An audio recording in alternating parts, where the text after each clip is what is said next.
Does the UFC want Aljamain Sterling to lose to Sean O'Malley? Hello, everybody, and welcome to Against the Fence, where, of course, this is the place to be if you're obsessed and passionate about the UFC. This is your latest UFC news with that real fan opinion. So if you're obsessed with the sport of mixed martial arts, just like I am, just like the guys here at ATF, then hit that subscribe button, hit the like button as well, because we got a great show coming your way tonight. Basically, so this is topics kind of come out of the MMA Hour, which aired earlier on this week, where Ariel Helwani was speaking to Sugar Sean's head coach, Tim Welch, and Ariel basically asked him if he felt that the UFC wanted Sean O'Malley to win, and he gave him his honest opinions, and I'm going to give you my honest opinions as well on this topic. So don't be shy, get in the chats as well. Let's hear your opinions on the matter as well. We've got Angus who says, evening Mr. JK, evening Angus, good to see you in the chats as always. Nolan's in the house as well. Yes, Nolan, love the picture.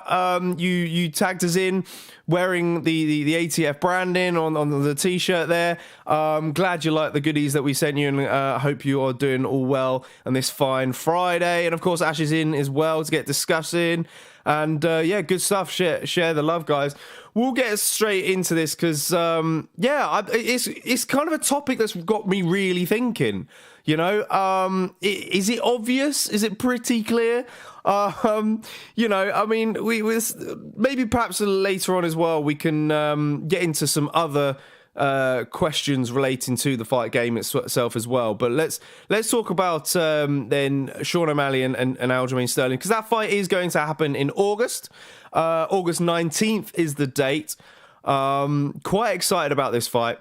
But so some of the things that Tim Welch was talking to Ariel about, I've picked out a few things that he kind of said, and he said that O'Malley has sort of had time to heal his body since that Peter Yan fight, which was back in October. Unlike Aljamain Sterling, of course, who has been staying active. I think this fight in August will be his third fight in 10 months, which is quite crazy. But I guess, 3 fights a year is, it's probably quite much for a champion. It's quite unheard of. Volkanovski's done it in the past, of course. Izzy's done it quite recently. And he also said that he feels that Aljamain's the most dangerous bantamweight of all time. So I don't know what you guys think about that. Is he potentially the most dangerous bantamweight of all time? You could easily put him up there, really. It does take you back to the likes of Dominic Cruz's. In his prime, he was very difficult to beat because of his movement and his style. That's the only guy, I think, one of the top bantamweights that Aljamain hasn't beaten. But of course, he's not in his prime anymore, Cruzy. So, we can't really discuss that. But I don't know what you guys seem to think. Nolan, it says, I'm plodding along, Angus, and I'm not going anywhere. So it's good stuff to hear, Nolan. Soldier Marks, welcoming in, buddy. Hit that subscribe button if you're new to the channel. He says, very obvious, UFC has always favoured Sean. Yeah, I know. It is pretty clear, and are they setting him up? Are they setting him up to fail? Is the ultimate question we're talking about tonight. What do you guys reckon? Yes, welcome in, George Merry. Welcome back. He says, what have I missed? You've missed nothing, mate. We've literally just got live at the moment, and we're talking about this awesome topic right here. Thanks for your comments, Soldier Marks, of course. And another thing to add from that interview with Tim Welch, he said O'Malley is the only bantamweight who walk-off knockout guys, not KOs guys, sorry. And he's kind of more flashy than Aljo. And yeah, I've got to kind of agree. Which other bantamweight can you think of on the roster that does that walk-off KOs people like Mark Hunt used to do? There isn't. And he has done that, which is fair. Okay, you could kind of chalk it up and go, well, he's not really done it to anyone in the top 15. Or actually, wait, was Julian Paiva in the top 15 at the time of that knockout? Do you know what? I'm actually not too sure. But it could be. He could have been. I think he's kind of right in all of this if I'm honest. I mean, looking at just his knockout resume, of course, but I think Piver was. Still, performance and night bonus. Thomas Almeida one was quite a famous one. He used to be in the rankings, Almeida, at one point, but yeah, he did fall short though.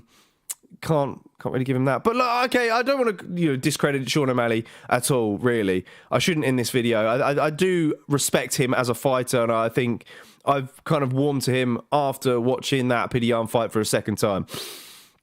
Nolan says, I think he's flashy, brilliant footwork and hands. The lad's a star. Yeah, there's no denying it, of course. Yeah, I enjoy watching him. I definitely do. Angus says, as a champion would be big money for the UFC. I hope he does it. I mean, we'll get into a little bit later on some predictions as well for that fight. George says, O'Malley with the W, ruin Aljo's champ goal and send him packing to 145 empty-handed. Wow! Some big comments from George early doors. Ash says, Sterling is more well-rounded and has more ways to win in this fight, which is very true in a lot of eyes. That funky kind of style could cause problems for O'Malley, and of course we all know about the ground game. Charles Barkley says they gave Piver number 15 right before the fight, but he didn't win a fight to earn it. So that's a good point from Charles Barkley there. Yep, you could say he had to earn his spot in there. Nolan agrees with Ash and says, I think it's a bit unfair the way he seems to be rated at the moment. Yeah, but what, do the UFC want O'Malley to win? Well, let's face it. Let's run through the facts now. They put him in the octagon straight after the Cejudo fight. That's O'Malley, right? Okay, they wanted to tee that up. It's quite unheard. In the past, they didn't like doing that, and the reason why is because of what happened at Strikeforce when you had Nick Diaz fighting Jason Mayhem Miller and things like that. They don't want to do that because it could end up being causing chaos in there. But they did it anyway, right? And they made it clear and obvious that Sean O'Malley was going to be the next person in line by doing that. They forced the August 19th day on Aljamain Sterling. That's pretty much clear. Now, is that because they don't have many options for August? That could be a reason. Or is it because they want to put the chips in O'Malley's corner heading into that fight? What do you guys reckon? Are they trying to stack the chips on O'Malley's side here? I think it does look that way. Because, on the other hand, it's also Sterling's quickest turnaround from a fight as well. I don't think he's ever had that in his career, going from beating someone and literally getting booked 1 or 2 weeks later. Has that ever happened? Sterling said last week, in a perfect world, and then this was on Ariel's show as well, in a perfect world, August would be an ideal time to... would not be an ideal time, to return. Wouldn't, okay? He was claiming his body was kind of still banged up from the fight with Henry Cejudo, but he took the fight anyway. He did agree to it. Now, Sterling kind of, in a way, wishes that he could be a champ that calls the shots, but in reality, he can't. He literally cannot. But here's another question for you. If O'Malley wins the fight, would he be the one calling the shots with the UFC? Would he have the upper hand because of his star power? It's kind of a no-brainer, really, in a lot of ways. But there's a select few champions in this UFC roster that probably don't call the shots. Volkanovski might end up being one of those people that does call the shots. I think Adesanya definitely does. In my opinion. But yeah, let's just catch up with you guys. Charles says the UFC did the same thing to Marvin Vettori when he got his title shot 3 months after going 5 rounds, and they're trying it with Rob Whittaker right now if he wins. Yeah. I guess so. Yeah, it's a good shout. Nolan says, I think they want him as champ for sure. Social media-wise, he's a proper star. He fits the kind of modern era perfectly. And yeah, it's kind of true, but then at the same time, it's kind of weird because Sugar's not like this flamboyant personality similar to a Conor McGregor, really, is he? He says a lot of the right things, but he's quite reserved and quite chillaxed as a guy. And it's kind of weird to me. I don't know what you guys reckon about that. But then I guess he's still fairly young into the game. And then if he did become champion, what can is that going to open up? You know? Because Conor from day one was Conor. He was the same person.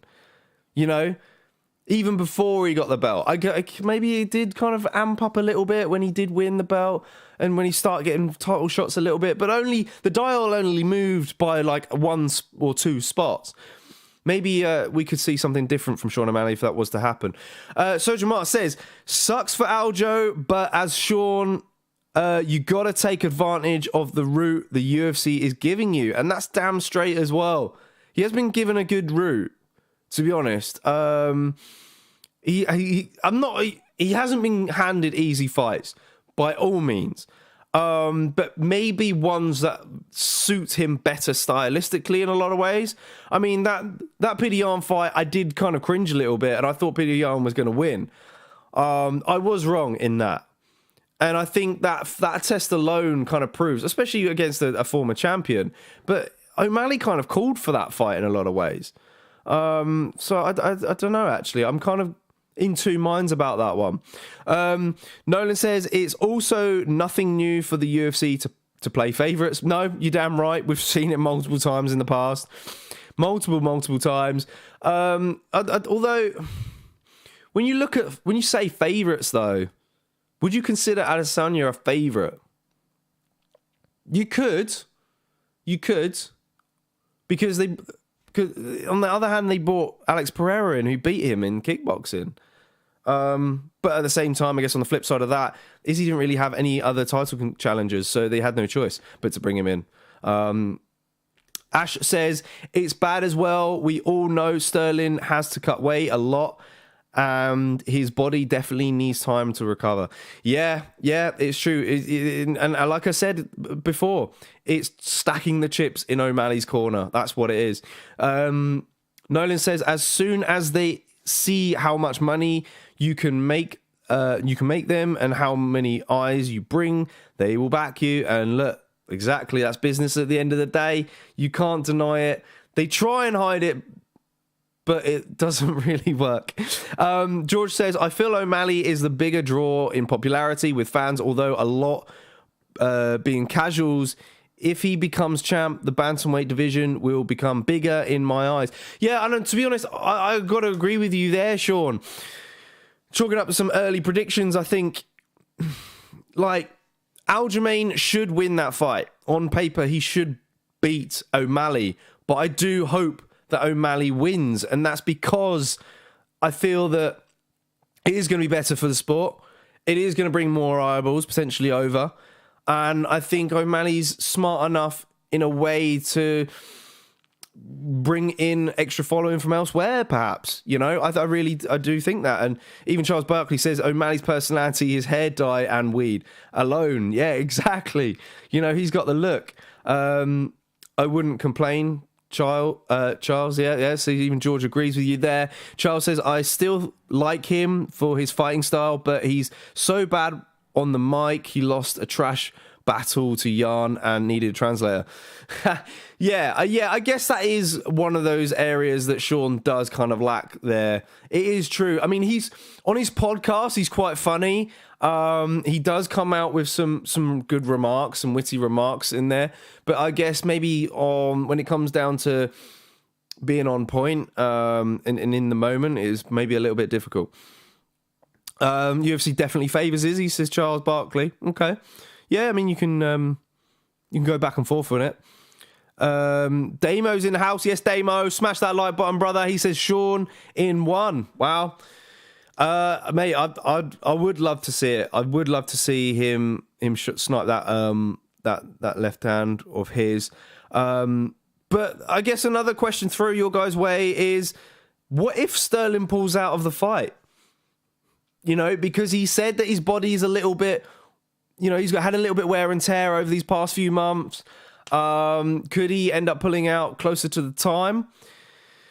If so, what fight would we get? Would it be Cejudo versus O'Malley for the interim title? I could very well see that. Of course, the UFC are going to put on an interim title. If O'Malley is so close of being in that title fight and someone pulls out last minute, they will definitely put an interim belt on the line.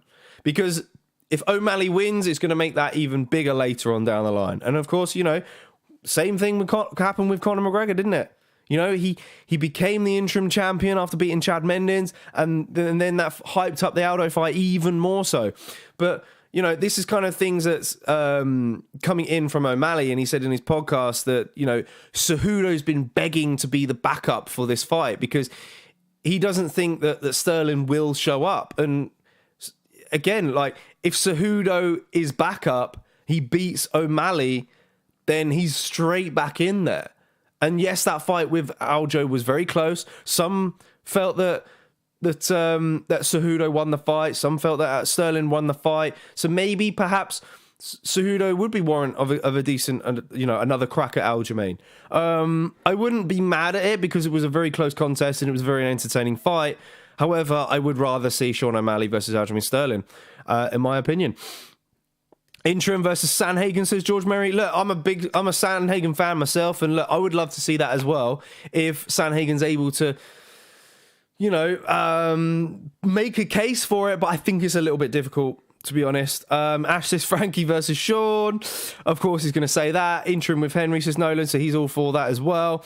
Damon says, I honestly see Sean sleeping him with a dirty shot in about 90 seconds. I'm being for real. And look, I think a lot of people will go wild if we see that, including us.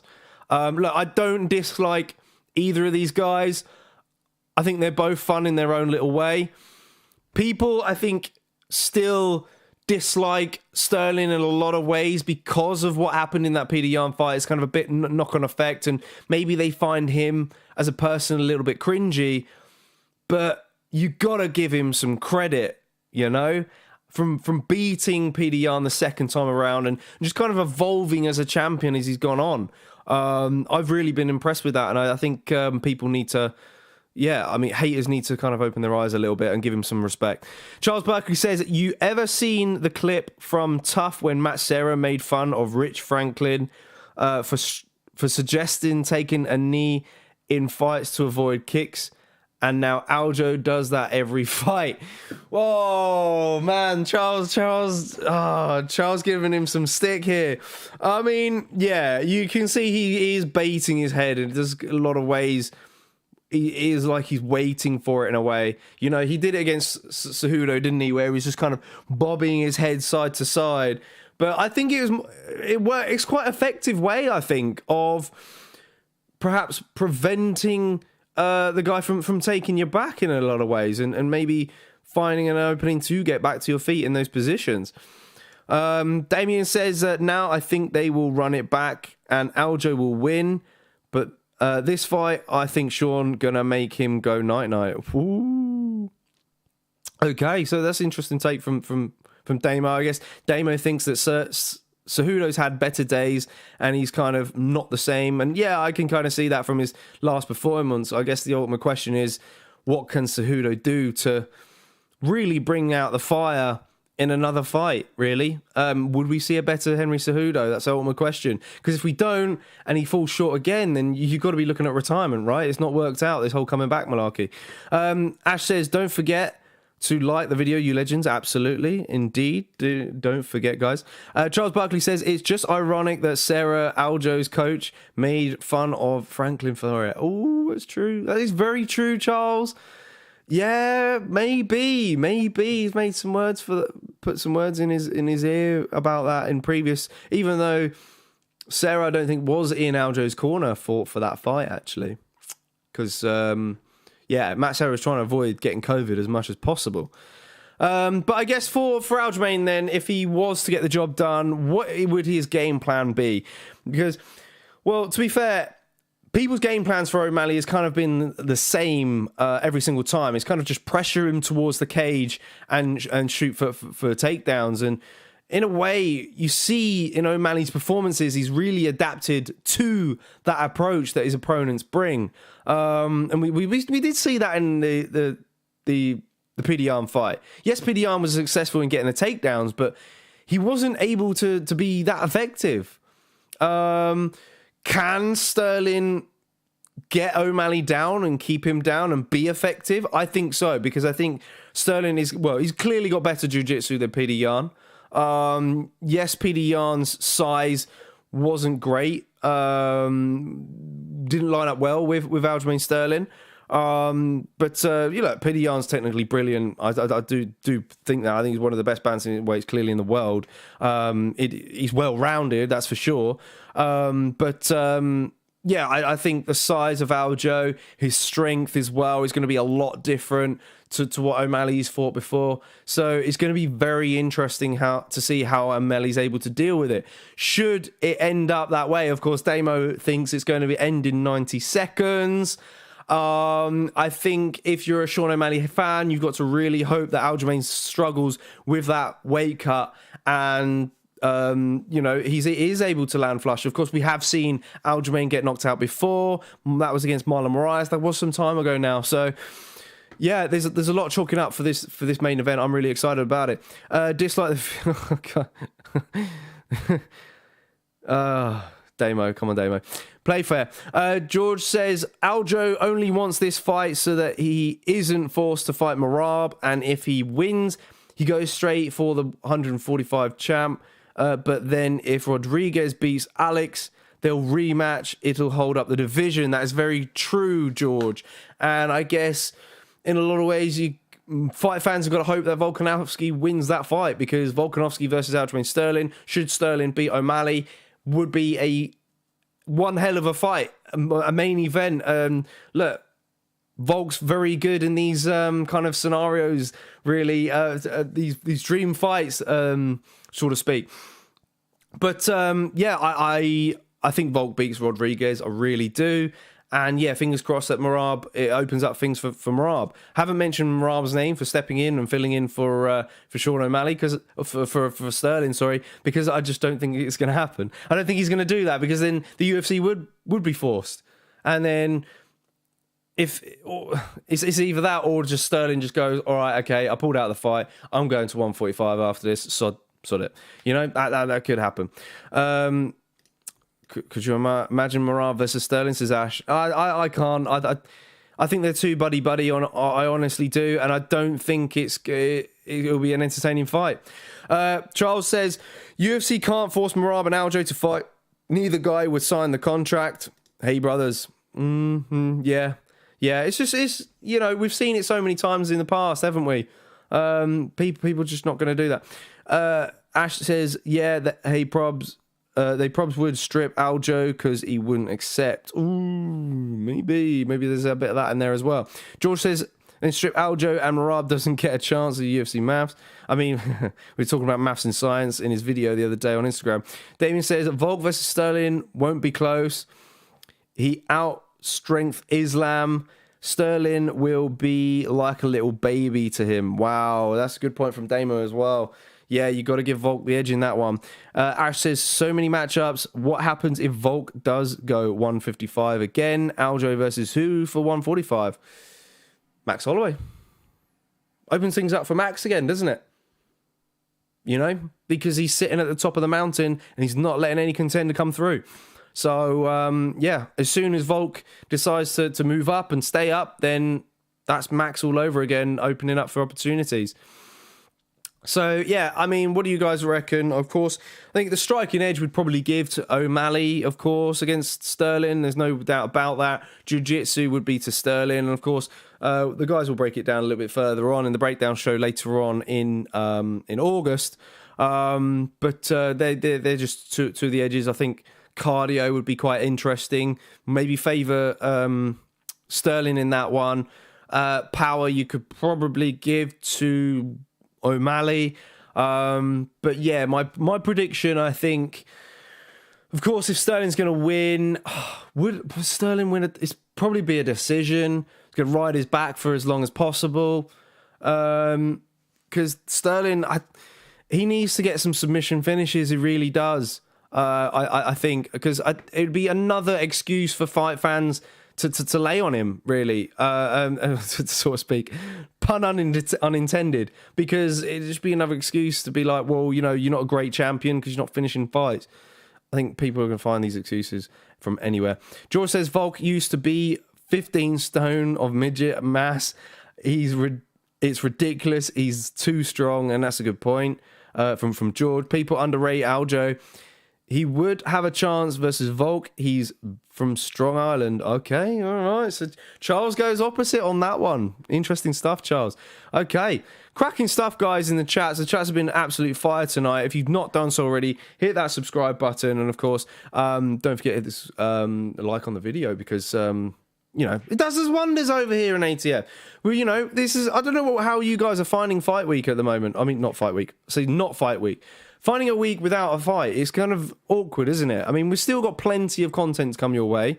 Of course, tomorrow we're going to be bringing out a video which we recorded at UFC 286, and that's getting fan predictions of the Conor McGregor versus Michael Chandler fight. That's going to be really exciting. We'll see how many people picked Conor McGregor, how many people picked Michael Chandler, and who's going to be the better coach out of the two as well. So that'll be dropping 4 p.m. BST tomorrow. So be sure to hit the notifications bell if you've not done so already, so then you can check that out as soon as it comes out. Got another announcement as well, which no one's mentioned yet on socials or anything. Bringing it to you now. Monday evening, UK time, your usual typical Q&A time during the week. We will be speaking to, I'll get the name right, Adam Fugit. I want to say fuck it, of course. Everyone wants to say it. We're going to be speaking to him, and because he's going to be taking on Mike Malone at the next UFC pay-per-view card. Where are we up to now? 8-9? UFC 289? Or was it 288? 289, isn't it? In Canada, he's going to be on the main card, so we're going to be getting his thoughts and see where his mind is at heading into Fight Week, of course, because that fight is literally, 2 weeks away now? And that's right, we're going to get him on the show for a Q&A so you guys can ask him some questions. So, look, it's big news here. Big news. Ash says, I get people will doubt Sterling, but Volk would definitely be too much. Charles says, did you see that fat man die in Power Slap? I did see the picture. His face, was out here, and he looked like something out of Game of Thrones. Nolan says, I'll be lost tomorrow night with no fights, but I still won't watch the Power Slap nonsense. Fantastic. Charles says, it was on Wednesday night. It's not on this weekend. You see, for Power Slap, yeah, that's Wednesday nights.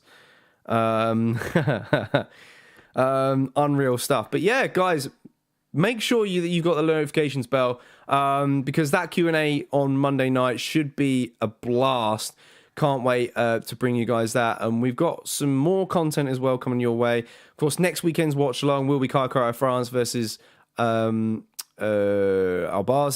That's going to be a fun one in the flyweight division, so make sure that you're going to tune in for that one as well. Okay, guys, I'm going to have to wrap it up there. You guys have been amazing once again in the chats, and look, thanks for joining in. Like, you guys are fun as hell. I'm excited for what we've got to bring you. So yeah, stay tuned, and we'll see you next time. Bye bye.